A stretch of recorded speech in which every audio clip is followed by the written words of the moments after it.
Now, some of you are like, oh, Chris, don't call it that. It's a $500 loan repayment. Indeed, it is. But in my mind, I'm just recapturing $500. I'm depositing that stuff right in my account because, hey, if I can use this $500 that when my check clears, to me, that sounds more like a deposit than it does a payment. So therefore, call it what you want. You know, we can do the compliance thing and be like, oh, hold on, it's a loan repayment to the insurance policy as a, you know, paying down that loan. Or we can just say, it's $500. I'm just recapturing and depositing back into my policy because I can use that money the next day. To each their own. So now let's go through the math. Remember here I showed the 1, but we got now we're down to $24,500 is the loan balance after 1 month of doing this. And that shows the interest and all these, a lot of extra info. But let's just come right over here. Have any of you ever heard of APR? Christy, what does APR stand for? Annual percentage rate. Isn't that probably one of the most important rates we would look at when we're looking at how much a loan is costing us? Yes. Absolutely. So look at this. Remember, we started at 5.25 in 1 month. What is our rate? 5.145 because we're only paying 5.25 on 24.5, not 25. But let's just kind of look at this. We go down, and I'm just going to go year by year here. So you can see there's your months, okay? But we can just kind of see where we're at. And I think I have this thing. Let me stop this thing. Where is that? There we go. Boom. All right, so let's kind of come down. So what you can see is on this, these highlighted areas are basically going to show you when we get to a new year. So after the first year, sorry, I'm just trying to clean this sucker up here, clear. After the first year, here we are, still making $500 payments. We have now paid the loan down to $19,642, which the insurance company is charging us 5.25% on that. And when we come over here, what interest rate are we actually paying as an APR? 4.53. I don't think anyone watching this could go out and get any loan anywhere from any bank at 4.53%, unless it was like a 12-month promo or something like that. I'm sorry, but in today's, you know, interest rate environment, and just so everybody knows, this is March 10th, 2025, you cannot find a loan for 4.53% unless it's a promo. But hold on, let's go 1 more month. We're 2 years into this program.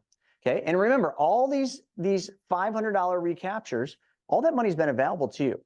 But here we go. We've now paid the loan down to $14,529. We still got the automobile in the driveway, and our APR is 4.017. All right, so now we're going to go faster because I think you all can see exactly what is happening here. So now what we're going to do is we're going to scroll down, and we're just going to see where does the rate go the next year. 3.48. 2.97, 2.347, and your loan is now paid off.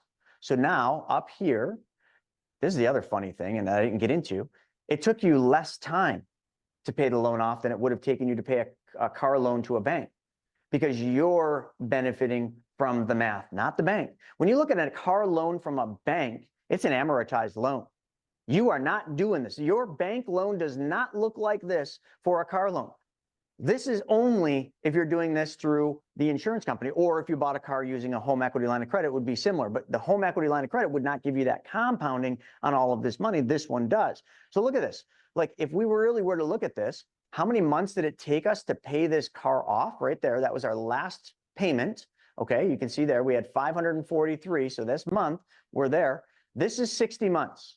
Okay, this represents, this line is 60 months. So 60, 59, 58, 57, 56, 55. It took us roughly 54, following this order, sorry, 54 or 55 months to repay ourselves.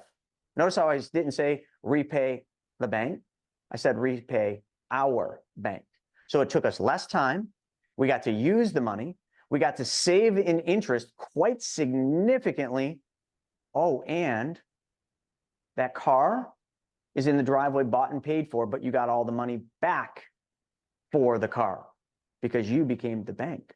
You see, this is just math, folks. I didn't want to get complicated. I didn't want to get into fancy numbers or anything else. It should just make sense to all of you because it's so simple, and it is literally everything you're already doing today with just one change and one step. it's amazing. And while you were talking about the HELOC would cost you more money because you're paying interest on a daily rate in the HELOC. It's not like this where it's charged once a year and then they base your balance off of, what they're going to charge or calculate your interest. The Really good point. Yeah, the HELOC is charging interest every single month based on, I don't care if you have $10,000 as a balance on day one, and then, day 15, it's zero. You're still going to pay the interest rate on any balance it was holding for how many ever days. It's not true here because of the way they're doing it on an annual basis like that. And the There's other so, thing, Go ahead. you just got me thinking. I didn't mean to midstream interrupt you, but like the other thing too that's so important is like with the HELOC, you do indeed have a monthly payment. You have to pay that bank, otherwise you go on default. There is Yes. no monthly payment here. There's not even a requirement to repay the loan here. The insurance company will never ask you to repay the loan. Now, I know this is tricky, and that's not what you're going to do because you're going to be an honest banker. You're not going to steal from your bank, but they will literally never ask you for that $25,000 back because remember I showed you, they just took your death benefit and they just subtracted 25 grand. To them, they're fine just collecting 5.25%. They don't care if you ever pay them back. The bank on your HELOC absolutely cares. Yeah. Yeah. You'll get in lots of trouble if you let that go over. So, I mean, it's just common sense when you learn what this does that you would only use the insurance from now on out. I mean, you would just start funding these policies so that you're taking care of whatever you need to buy. Because you're going to have to buy things. And we've heard that Dave Ramsey save 6 months of your income, save a year of your income for that event. Well, save it. I mean, if you're a big saver and that's what you're aimed to do, then save it, but do it in a way that's going to serve you better than any bank could ever serve you. I think that's just awesome. I'm so thankful, for learning this concept myself. I use it. And I'm excited to use it. I'm excited to even get more policies. So I can't thank you enough for taking the time that you do to come in here and to talk about these things with us and lay it out in such elementary terms that there's no way it doesn't make sense.